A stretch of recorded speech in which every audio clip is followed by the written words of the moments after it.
So good afternoon and welcome to the third panel session of the 16th Symposium of Art Studies in South America. I am Victor Pacheco and I'll be the chair of this session. And this afternoon we'll have three wonderful presentations. The first one by Esther Borges, the second by Larissa Brigatti, and the last but not least from yours truly. I'd like to thank all the organizers, also thank all of you who are watching and the panelists, Esther and Larissa. So without much further ado, I'm gonna introduce you my colleague, Esther Borges. Esther is graduated in Portuguese and English language, literature and linguistics at University Federal do Rio de Janeiro, and is currently taking her master's in English literature at University of São Paulo. Her research focuses on queer representation and art literature. So, Esther, the screen is yours. Thank you. Okay, so I'll just share my presentation. Can everyone see it okay? Yes, we can see it. Okay. Okay, good. So, good afternoon, everyone. Thank you so much for joining us today. I'll be talking about a part of my master's dissertation, and more specifically, I'll be talking about lesbian erasure and identity struggles in Stir Fry by Emma Donoghue. Emma Donoghue is a contemporary Irish-Canadian author. You may know her by her most famous novel, which is Room. It was adapted into an Oscar-winning movie back in 2015. But most of her work is focused either on queer characters or queer plot lines. And because of that, she has won a great deal of LGBT representation awards, such as the Stonewall Book Award, the Farrell Grumley Award, and the Alex Award. Stir Fry, which is the novel that I studied, was her first ever book published. It was published in '94. And the main character is called Mariah, with a hard I. And this is something that they mention a lot throughout the book because her name rhymes with pariah, which is very symbolic of the character. Mariah comes from this very tiny town in the rural area of Ireland. It's a very small city, a very closed community. Everyone knows about everyone's lives. Everyone knows each other. Everyone joins together on Sunday to go to mass and then have lunch together. So, and because it's a very close community, there's a very strong rejection to anyone who's different or who's the other. And because of that, there are very specific, social expectations of who you are or who you should be, which is very ingrained in Mariah, and you can see that when she moves to Dublin in the beginning of the novel. So she moves to Dublin to start university, and she moves in with two roommates. Her roommates are Jayo and Ruth. Jayo is this very wild, free spirit woman. She's very impulsive. She does whatever she wants, whenever she wants. And Ruth is this very kind, very sweet woman, but she's also a very, she's like this headstrong militant for feminist movement and for the Workers' Party. So they're very different people from anyone that Mariah has ever met. And despite the fact that Ruth and Jayo call each other by pet names and the fact that they sleep in the same bed, Mariah doesn't really realize that they are a couple until a good while living with them. And I would say that regarding their relationship and lesbians' relationships in general, Mariah goes through these 4 different stages throughout the novel. The first stage is just a complete naivety of just lack of awareness regarding lesbian relationships. she doesn't know that it's a thing. She cannot possibly imagine the idea of two women being together. And then when she finds out that Ruth and Jael are a couple, she has a very negative reaction. So she goes to this very homophobic and very aggressive stage. But she keeps living with them, and that leads her to have this stage of neutrality, which just normalizes and naturalizes the fact that they are a couple, and that's just a normal thing. They're just two women who are together, and there's not a negative thing, there's not a big deal, it's just a thing. And the last stage, which I would call it a realization, which is when, by having Ruth's and Jael relationship normalized, and realizing that it's okay to be a woman that likes women, Mariah ends up realizing her own sexuality, which is to say that she's not heterosexual after all.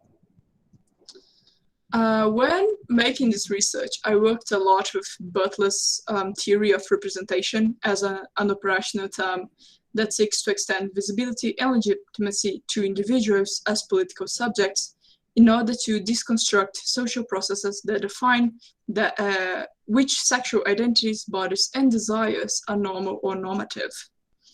I think this concept of representation is very important, not only because I think it's important to read and talk about and study queer books written by queer authors, such as Esther, but also because I believe that the root of the problem in Esther is exactly the lack of queer representation, or more specifically, the lack of lesbian representation in Mariah's upbringing, because she has never seen a lesbian couple before, or she has never even heard of it. She not only cannot recognize them when she lives with a lesbian couple, but she has a negative reaction upon finding out, because she's just very shocked.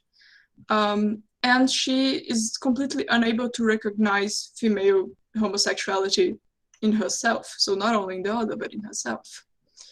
Of course, her realization only happens because she moves to Dublin, and therefore she is exposed to a new environment and new people, and in a different stage in her life, which is proposed by Hall when he says that we assume different identities and identifications in different points in time, because we're constantly being influenced and learning by the context in which we are placed in.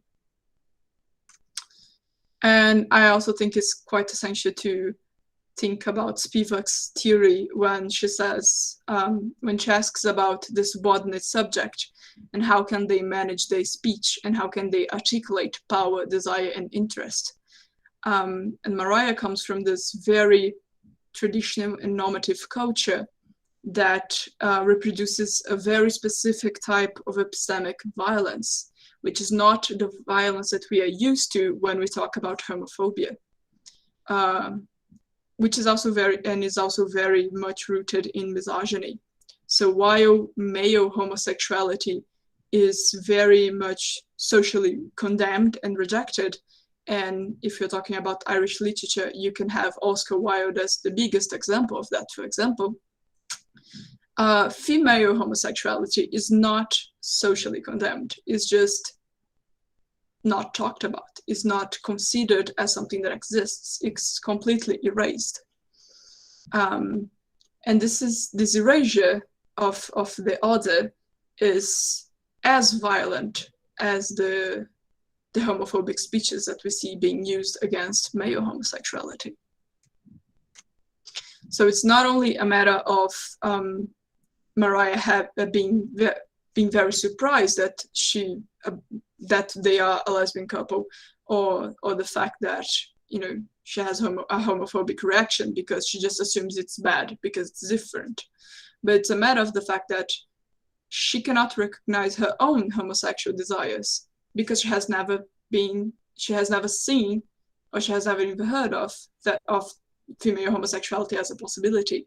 So as a subordinate subject, it's not only that she cannot speak, it's that she cannot even realize her own need for speech.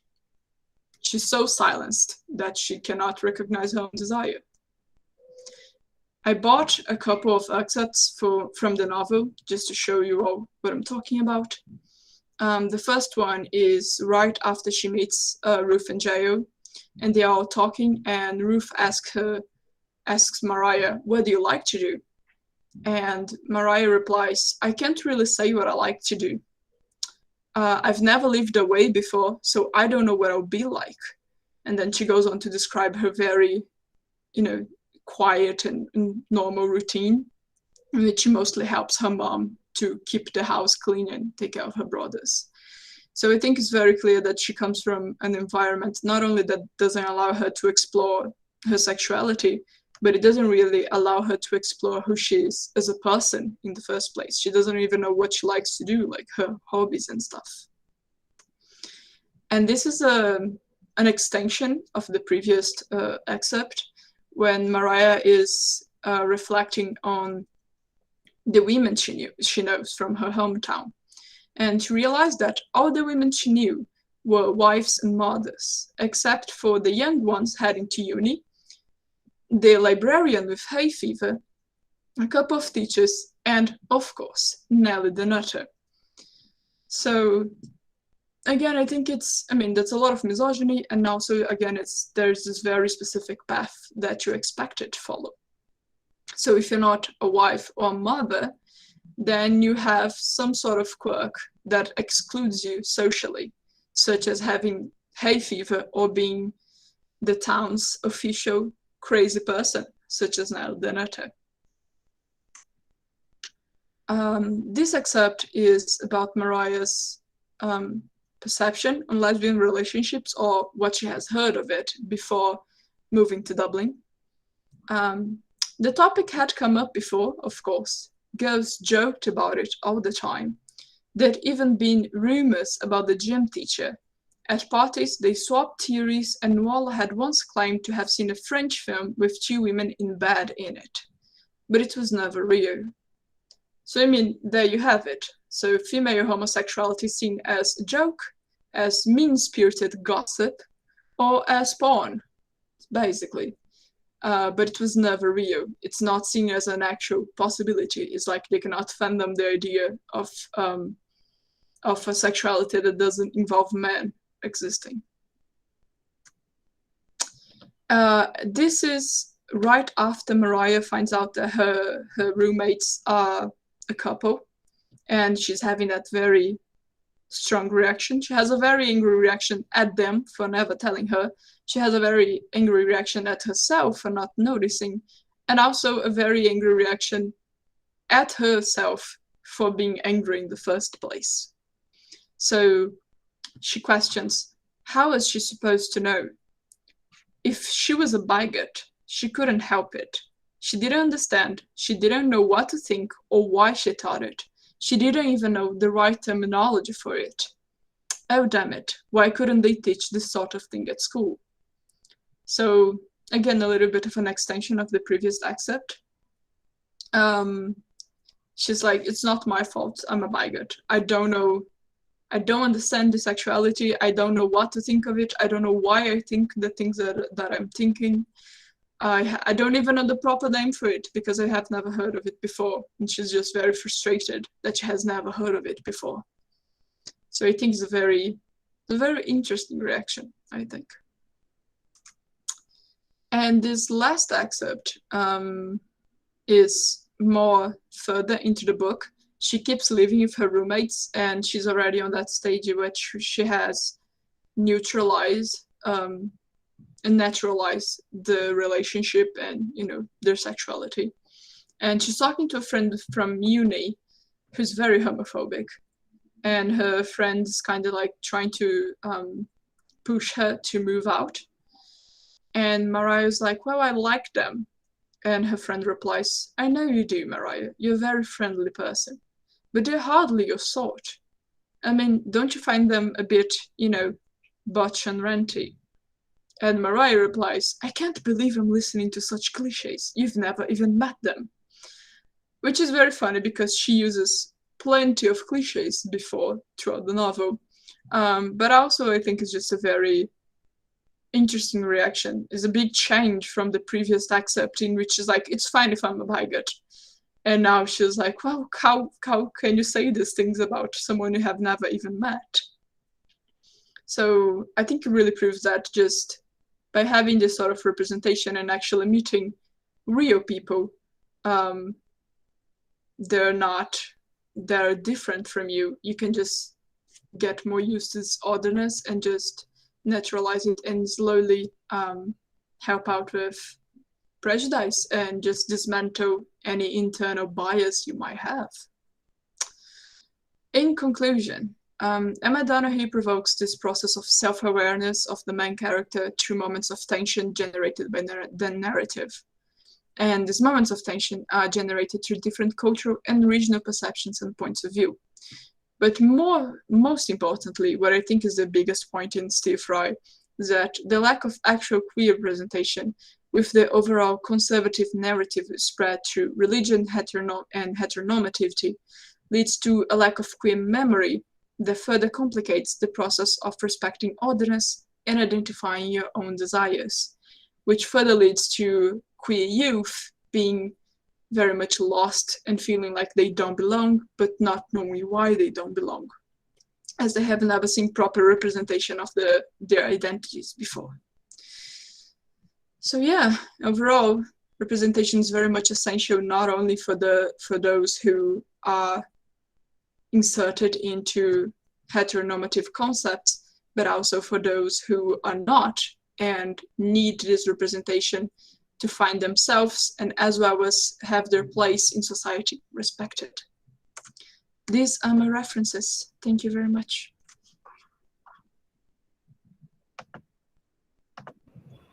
So thank you very much, Esther. It was a very wonderful presentation. And now the questions will answer some questions after the last presentation.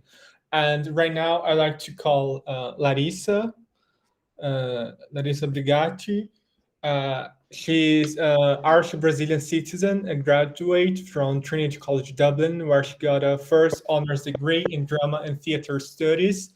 Brigatti is continuing her education at DCD, where she received an Europe Excellence Award and will be undertaking Master Film Studies Screenwriting. Brigatti is a theater maker in Ireland, where she has worked for companies such as Outlandish Theatre Platform. She also had her first fiction book published by a Portuguese company. So welcome, Larissa. I'm going to share your slides. Thank you.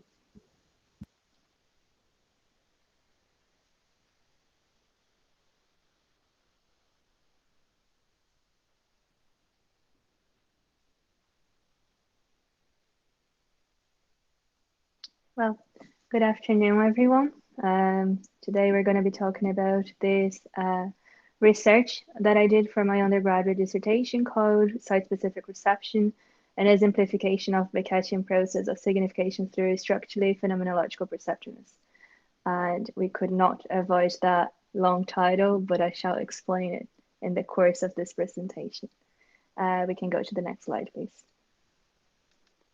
So the key terms that I explored in this dissertation were process of signification, phenomenology, perception, subjectivity, social structuralism, and the notions of paralinguistic and non-paralinguistic mediums of theatrical communication.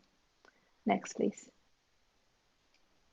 The key figures that I studied for this project were Samuel Beckett himself, Sarah Jane Scaife. She's an Irish theatre director, and she's also a professor at Trinity College Dublin at the Dublin the Drama and Theatre department. She was my supervisor for this dissertation as well.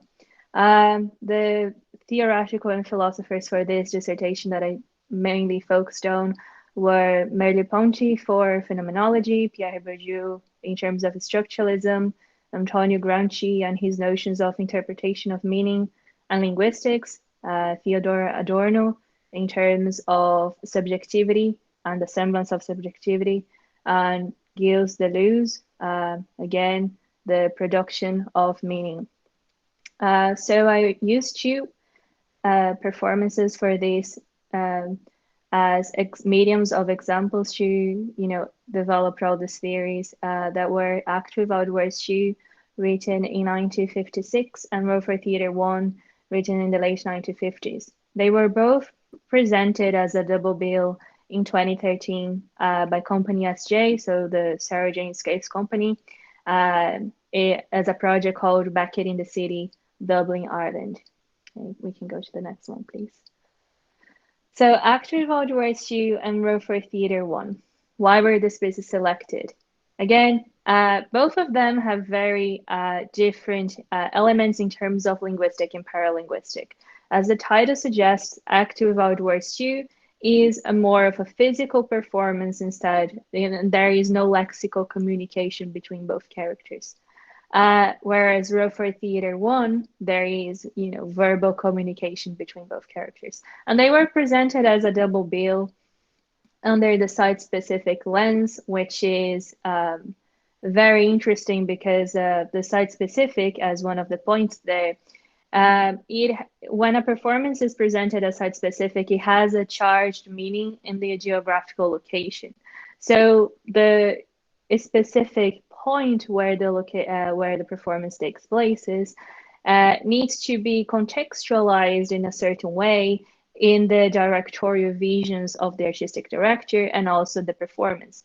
In this case, Act Without Words 2 and Row for Theatre 1, as mentioned before, they were directed in 2013 in Dublin, but I'm pretty sure Sarah Jane also took it to Tokyo and other countries as well, as far as I'm aware. But the idea in Dublin was that these pieces, they represented addiction and homelessness in Dublin, which back in 2013, it was quite elevated. And I do believe it is also very relevant in the contemporary zeitgeist. So the idea of the site-specific fluctuations of meanings in terms of where the location takes place makes the conceptualization to be abstract. So the perception of the audience and the meanings that the artistic director is trying to achieve, they are very abstract because they can change their meaning. So the language is pragmatic also in Samuel Beckett's performances. That means that you can have a multiplicity of meanings, but language is important. Beckett is important for this research because of the way that he says that nothing has meaning at all. And in the idea of the language is pragmatic here, and also quite abstract in terms of the conceptualization, we can use an example that in Row for Theatre 1, he mentions about potatoes as an Irish comic aspect. But if this performance was, taking place in Tokyo or in South America, I'm not sure if the comic element of this piece would be assessed by the mass majority of people, or only if you know the works of Beckett and you know why he's trying to achieve with the utterance potatoes. So therefore, meaning and perception, they are very subjective. And that has other elements as well, as we shall see later on. So taking this notion, one of the things that I wrote was, notwithstanding, Beckett does not provide any further dramaturgical information on either the geographical space or the epoch wherein the actions occur, for example, thus leaving gaps amongst the dots within the performative piece. The dots in the circumstances are objects or concepts to be perceived by the receiver of the information. So, as suggested by many scholars, such as Anna McMullen and many others, Beckett does not impose, he does not dictate meaning on his performances. That's why it makes, there are gaps. And the idea of the gaps here is mentioned, the gaps and dots in this quote that I chose is mentioned because it is quite used by Gramsci as well. He mentions about gaps and dots as you have a gap in a text. Gramsci writes about Dantean gaps in the Divine Comedy, and I think it is quite relevant because some scholars compare Beckett to Dante in terms of structures, even a professor in the Italian department at Trinity. So the gaps here, they are filled by the readership itself. So the reader creates meaning, as we shall see later on. We can follow to the next slide, please. So another lexical example here would be in Row for Theatre 1, one of the characters says, "A penny for a poor old man." So the perceiver instantly places the information in a social cultural context. And that is because we are already aware of this. Like we hear, people that are either homeless or people asking for money on the streets. So these are unconsciously aware of these invisible dots. And phenomenologists call it the intentionality of the mind. So the mind is pre-aware of what is going on in the performance. This happens when, in terms of visual performances, there is a photographs of this performance later on. But in terms of the lexical communication, the words are instantly placed in the social cultural context. But this also happens visually, as we shall see later on in one of the photographs. The actors, if you didn't know they were acting, you can say they were possibly homeless people in either Dublin or anywhere else. So that is the intentionality of the mind, because the mind tries to have this semblance of subjectivity or mimetic recognition. So I write here, moreover, perception and the reconceptualization are intentional processes by the audience because of the need to understand the piece and the search of mimetic recognition. This notion is studied by Theodor Adorno, and you can find this information in The Semblance of Subjectivity. It's one of the books, but also the notion of mimetic representation goes on ever since Aristotle Poetics, because there is always a need whenever the perceiver, therefore the audience members or the readers, have an encounter with an artistic communication form, which in this case is a theater. We try to recreate a mimetic representation that conciliates with our reality, to have this cathartic exposure, this cathartic process that happens within us. So the mimetic representation is also really relevant in terms of the phenomenological process. And if you're asking what is the phenomenological process, it is pretty much studied by different people. In this dissertation, I focused on the existential phenomenology by Merleau-Ponty, but there are others. There are transcendental phenomenology and so on. But primarily, the phenomenology here is the experience of an object and a subject. So therefore, the audience members and the theatrical experience itself. And the first encounter with that would be the phenomenology aspect. But I am proposing that this encounter is already pre-structured due to pre-existing intersubjectivity, as I will continue developing the following slides. We can go to the next one, please, Victor. Thank you. So as I mentioned Gramsci, one of the notions that I wrote, for example, is considering that in a way, meaning is generated by the phenomenological encounter of the audience with the performance. Gramsci also notes the reception of a work of art or a text moves in the direction of a theory, which I think we can call theory of reading or theory of the interpretation. Without the reader, there would be no text. And he writes these under the notion of political slogans that were, I presume, in Italy back in his days, and the idea of these readership being interpreted by different people. So therefore, meaning is created every time it is perceived. This notion follows through many different theorists, as well as Deleuze, as we shall see later on.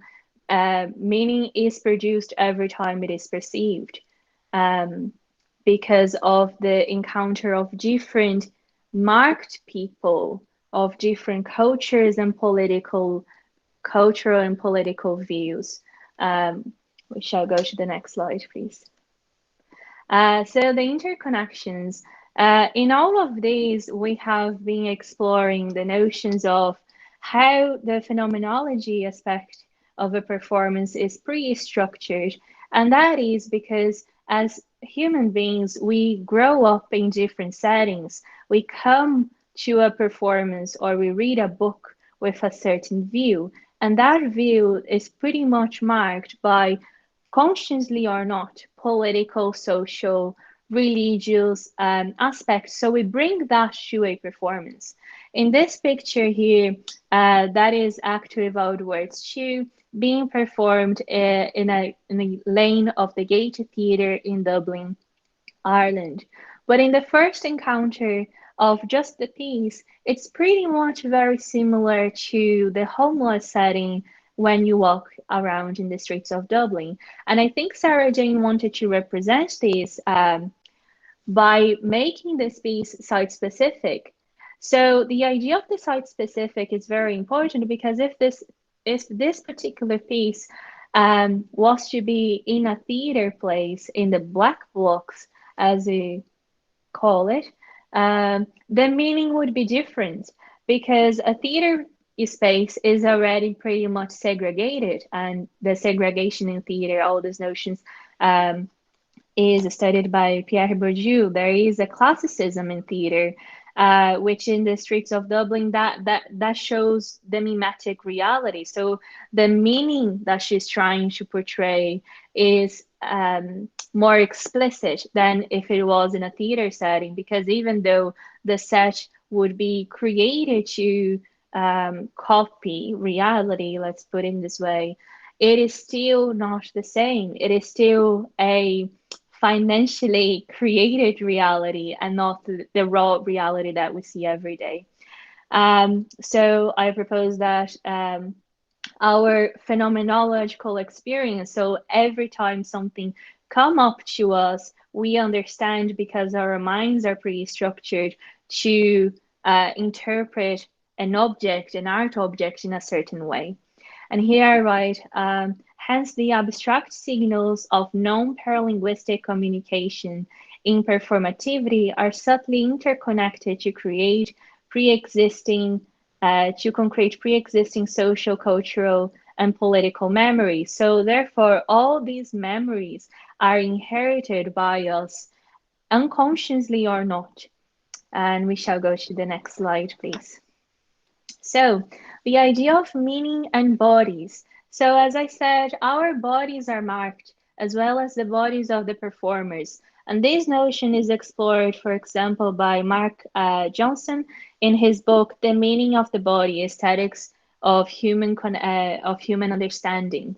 So Mark Johnson writes that our bodies and the bodies of the performers are somewhat chosen. So for instance, Sarah Jane has directed this piece to be perceived by people from Ireland, or people who are living in Ireland that are socially or culturally aware of what is going on, or at least in the bare minimum, they see the reality of the streets of Dublin.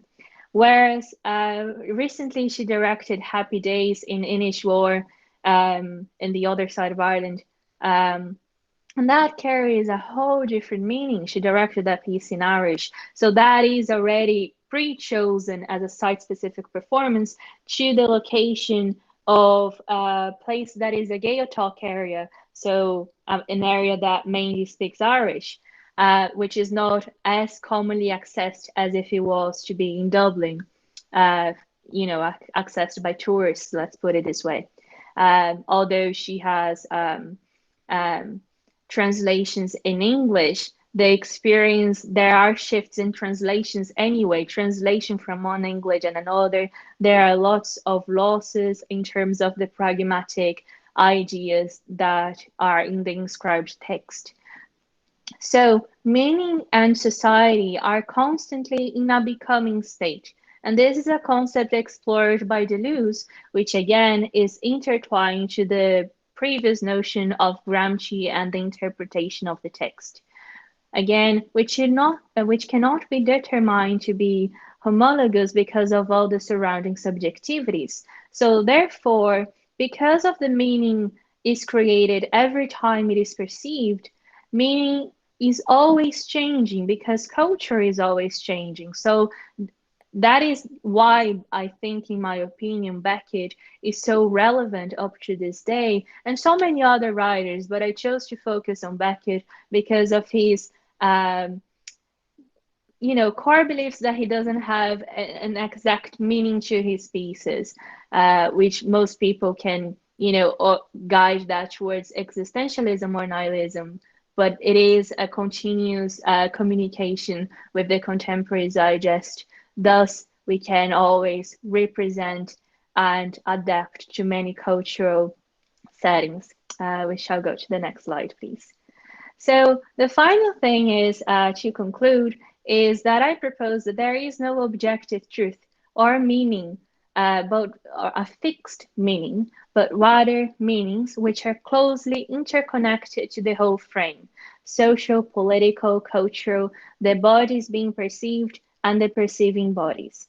Meaning thus is subdivided and dependent on infinite variants such as place and time, similar to a quantum equation. So therefore, to summarize all of these notions, in terms of the site-specific, there is always a continuous conversation in terms of meaning, and meaning is not a fixed thing in any art object to be perceived, but rather meaning is created every time it is perceived by different people. And we shall go to the next slide, please. Thank you. These are my references. I list some of them. And then we shall go to the next one, please. And thank you. And that's Samuel Beckett himself. Thank you very much.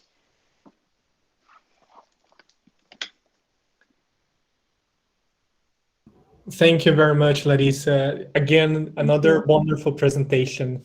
And I think we'll have a lot of time to discuss later. So now I'm gonna present and share my screen. And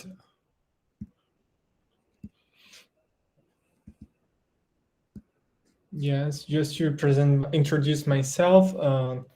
Again, my name is Victor Pacheco. I'm a PhD candidate at University of São Paulo. And my research focused on the intersection between literature, affect, and race. And I'm studying the representation of Black characters in contemporary Irish fiction. And my research is financed by São Paulo Research Foundation, or FAPESP. And this presentation is more an invitation to dialogue on one of my research interests, rather than a conclusive paper about the idea of Green Atlantic. So I'm gonna read my presentation. The term was inspired by the path-breaking study, The Black Atlantic, in which Paul Gilroy proposed the Atlantic as one single complex unit of analysis to discuss the modern world and use it to produce an explicitly transnational and intercultural perspective, providing means to re-examine the problems of nationality, location, and historical memory. Following Gilroy, Peter Donoghue and David Lloyd organized an academic event published as a book, The Black and Green Atlantic, in which they state that the very term Black and Green Atlantic invokes the trajectory of immigration and assimilation to the nation of arrival, whether in Britain, the United States, or Australia. The notion that the Irish experience may have been defined as much by movement itself and by process of encounter, competition, solidarity, and circulation of bodies and ideas. Although the term is productive to analyze the relations between the Irish and Black communities. And as Alison Garden argues, it allows for an analysis of the interconnected space of the Atlantic and an evolution of diasporic consciousness. I would like to argue that Black and Green Atlantic reduce people to their ethnic or racial identity, and the Green and Green Atlantic masks Irish whiteness and its nationalist tone. I consider the novels Transatlantic by Colum McCann and The Temporary Gentleman by Sebastian an exploration of racial encounters in the Green Atlantic by proposing freedom as a unit of analysis. Both novels overlap individual freedom and collective freedom as a way of accounting for the ambiguous and non-linear historical events that permeate the narratives. This presentation will not be a comparative analysis per se, but an overlay of two novels to try to understand how freedom works within a racialized perspective. The novels are very different from each other, divided into two nonlinear parts and alternating from free indirect speech to first-person narration. Transatlantic narrates three journeys to Ireland. The first one, John Alcock and Arthur Brown's flight from Canada to Ireland in 1919. Frederick Douglass' voyage in 1845, and the final preparations of the Good Friday Agreement in 1998, led by the later US Senator George Mitchell. While the first part is narrated from the point of view of historical characters, the second part is from the perspective of women who appear as secondary characters in the first part. I will dedicate my talk to the representation of Frederick Douglass that traveled to Ireland to promote his book, Narrative Life of Frederick Douglass, and fundraise for American abolitionist entities. His travel takes place during the Great Famine and the political attempts of Catholic emancipation led by Daniel O'Connell. The mediation between the subjective and the historical becomes a moral dilemma for Douglass that, in an attempt to give voice to the abolitionist cause and Irish cause from a humanist perspective, realized the necessity of creating a new language to account for two experiences of oppression. I need to see here. And yet, if he himself spoke out on behalf of the poor Irish, what would happen? What language could he create for this? To whom would he speak? The overlap between the abolitionist cause and the Irish cause, both aiming at the emancipation of peoples, is represented through the personal versus universal dichotomy, as if abolitionism was something personal to Douglass, or to the enslaved people as a group, and Irish emancipation as universal since it involves an idea of a nation. Written as a memoir, Sebastian Barry's The Temporary Gentleman is narrated by Jack McNulty, an Irishman who served as a British soldier during the World War II and worked with the United Nations during Ghana's independence process.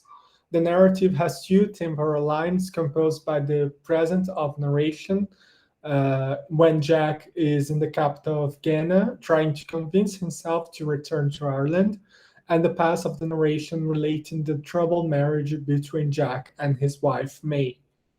From a historical point of view, the novel attempts to draw some parallels between the independence of Ireland and Ghana, both colonized by the British Empire. The triangular relationship, Ghana, Ireland, and England through colonization, equates with the colonial experience between the two countries. The process of identification through the use of pronouns here on the slide. So we have some pronouns like we, they, my, reveal Jack's indeterminacy regarding his positioning within this colonial triangulation, where he sometimes identifies himself with the colonizer and other times with the colonized. In addition to his physical position in Ghana as an observer and not as an agent. In the sequence here in the slide, so soon I will go back to Sligo It is so strange to be in a free country, and yet not so strange, since my own home place once was freed. I did not understand freedom. I understand it better now, just a little.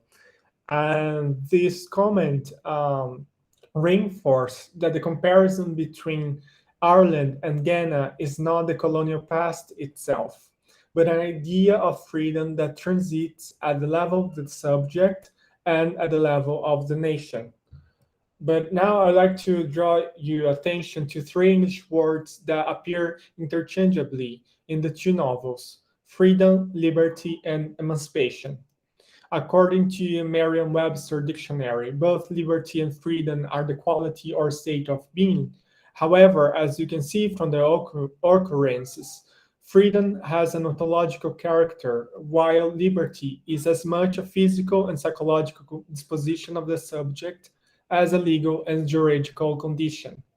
The noun form of the verb emancipate, on the other hand, points to the phenomenological. It designates to free from restraint, control, or the power of another, especially to free from bondage. I believe that the novels overlap these three terms and their meanings by addressing freedom as a structure of feeling that unites the fate of the subject with the fate of the nation in a humanist and liberal perspective of progress, emancipation, and legal recognition. Freedom as a structure of feeling is part of the Enlightenment project that equated the human as not enslaved and determined the forms of the human and its representations. The comparative project between Irish and Blacks only achieves some possibility of leveling when there's an erasure of the colonial process of racialization and exclusion of Blackness, which complexifies freedom as a human characteristic. The superimposition of the nation's freedom as the individual's freedom without a racial reflection homogenize specific historical experiences and create hierarchies of oppression, transforming freedom as a moral dilemma or a national expression extended to citizens. And here I'd like to draw your attention also to Professor Maria Amor presentation earlier this morning, where she, in her conclusion about the Edna O'Brien's The Country Girls and Sally Rooney's Normal People, and here I bring the print screen, and she says that the novels portray the difficulties of the emancipatory process in a nation under construction, and the arch novel of formation remains a problematic genre where emancipation comes at the cost of slavery and abuse. I'd like to call your attention that here again, her conclusion is basically what I'm trying to also my main argument of my presentation. And here she used the words emancipation and nation in the same sentence, and the emancipation of the subject and as a process also related to the construction of nation. So I emphasize the difference between freedom on an ontological level and freedom on the national level, because in a country where there was a citizenship referendum delimiting the status of a citizen through blood, freedom becomes something racialized and nationalized, turn the narratives into a symbolic structure of feeling. Considering that the novels were published in a post-Celtic Tiger period, I believe that the novels integrate what Molly Ferguson calls transactional migration narratives, that are narratives that activate national memory with the trauma of immigration in the past to stimulate an effective and empathetic process with the immigration of the present. The evocation of a green Atlantic from shared experience of colonization and oppression, involved with freedom as a structure of feeling, does not allow thinking society beyond a national perception. Freedom can only be fully apprehended through the nation, and in the novel's case, freedom and nation equate with harshness and whiteness. I highlight harshness and whiteness because it seems the trauma of the colonial past impedes thorough examination of how Irish whiteness relates to structures of power in contemporary times. At the beginning of my presentation, I stressed how Green Atlantic masks Irish whiteness, and this is important to have in mind because the novels use the effects of emancipation or freedom as a structure of feeling to build interracial solidarity. And to conclude, I like a question that remains for a future conversation, and it relates with my research. What does freedom mean? What does freedom as a structure of feeling mean for Black diaspora and immigrants in Ireland and Irish literature? So thank you very much. These are my reference and my email. So I'm going to stop sharing, and also